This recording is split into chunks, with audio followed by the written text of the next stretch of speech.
that food was central to health.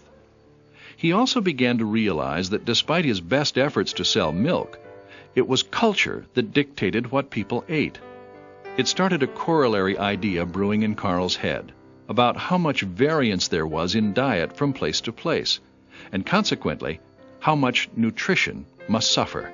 His idea for supplement, didn't come about in just one day. It was based upon, probably a decade of observations. He saw all these things as part of a puzzle.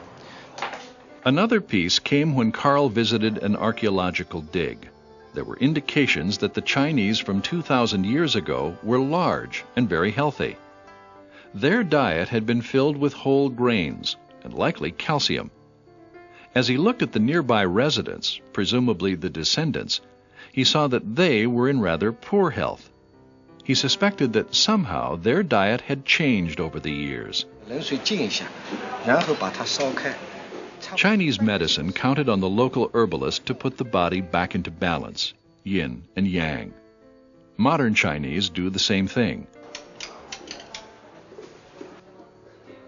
Carl took notice of herbalist practices in part because it was so counter to Western medical thinking, where all diseases were thought to come from germs or poisons.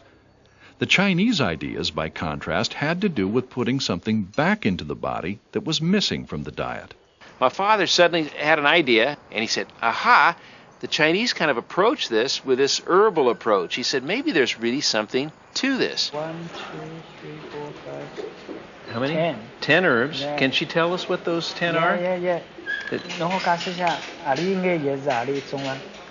菌藻類有 Some kind of a mushroom. some kind of dry mushroom. Mushroom looks like. When we went through the herbal shop this morning, it was very clear to me. You could see where he was beginning to get some of his ideas. And again, looking at it from a scientific basis, having blends of plant concentrates and blends of other materials that you could add to the diet made a lot of sense to him. It dovetailed perfectly with observations he had made that the Chinese in rural areas were vigorous and strong, but in urban areas seemed much more prone to illness. Rural Chinese had been mainly plant-based in diet. Now they had moved to the cities, ate more meat, processed foods, and salt. Carl had observed health problems not only in China, but also back in the United States. There in 1924, his father had both legs amputated as a result of arterial sclerosis. It was also in the States that Carnation had done studies indicating that cows produce the most milk when fed only alfalfa and water.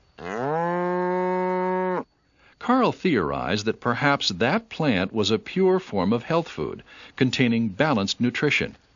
He also began to consider how to process it for human consumption. His whole concept was that maybe he could develop a supplement made from plant materials to help bring the diet back into balance. Not only the plant materials, but it was the minerals that were in things like milk and oils that you'd find in fish and other types of oil products.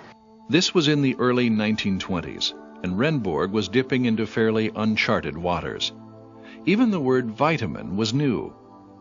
The first vitamins had been isolated just a few years earlier in 1913. Vitamin C would not be extracted from natural sources until 1930. The first synthetic vitamin would come 7 years later. So the idea that dietary deficiencies might spur disease was still revolutionary. To go a step further and say that perhaps disease could be prevented with a pill that contained those missing dietary elements met with healthy skepticism from traditional science. Certainly, Carl hadn't quite figured it all out yet. He was still trying to sell milk to the Chinese, but he wanted to make more money at it. Always entrepreneurial, he wanted to take control of his own life. He wanted to run Carnation's China operations as an independent agent. As a separate business entity, Carl envisioned being the exclusive distributor of Carnation milk products. But Carnation wasn't interested.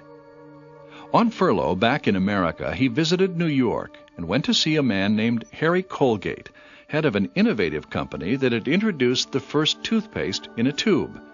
He showed up with no appointment and asked Colgate's secretary to let him in to see the boss.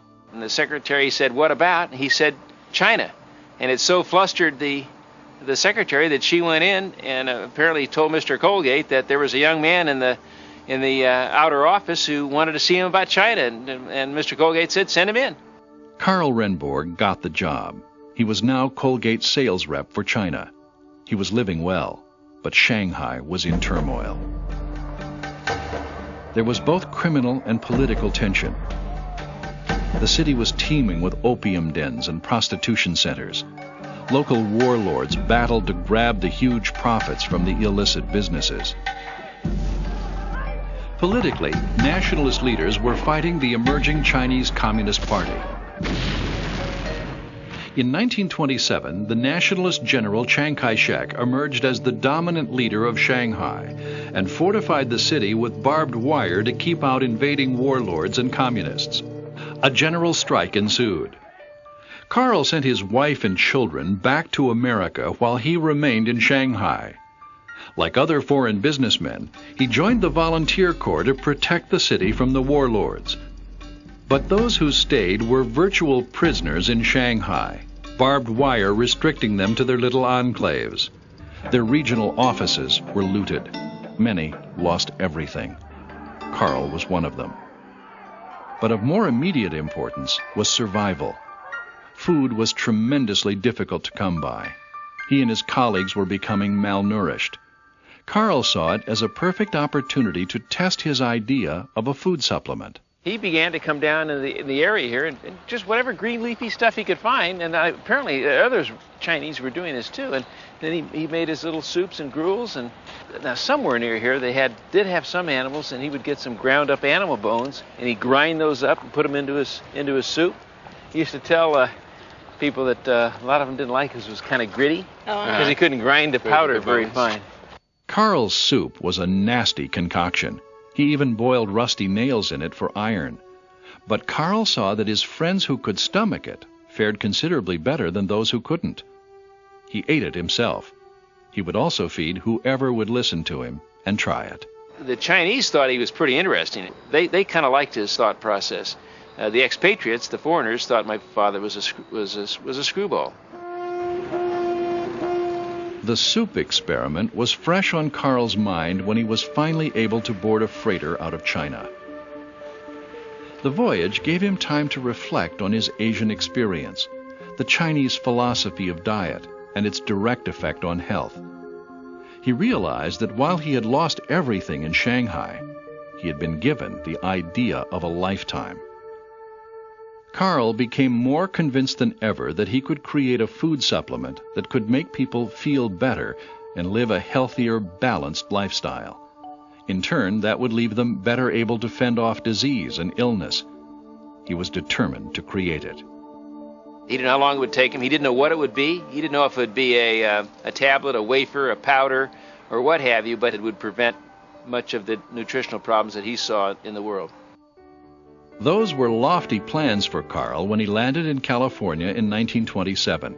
He was 40 years old, and yet his life was just getting focused. And as Karl would love to recount years later, he had only $24 in his pocket. He had opportunities for steady work, but turned them down in favor of odd jobs, bus driver, statistician, even babysitter, that would allow him the time to pursue his dream of the food supplement. It made things hard on his marriage. Living with Karl was living on the edge, and his wife wasn't cut out for it. She basically left him, because she didn't think he was going to ever make anything of himself pursuing this crazy idea. So I think they parted on very, acrimonious terms, and there was never any discussion of his first wife in my house, in our household. He threw himself into his work, tinkering with alfalfa, watercress, and even parsley extracts. Karl thought beyond just the ingredients to the process of collecting them. He invented a scythe which would cut alfalfa plants so that they dropped into a specially designed basket. With this device, the plants never hit the ground and didn't have to be rinsed off. Karl was one of the first scientists to consider that washing plants might rob them of nutrients,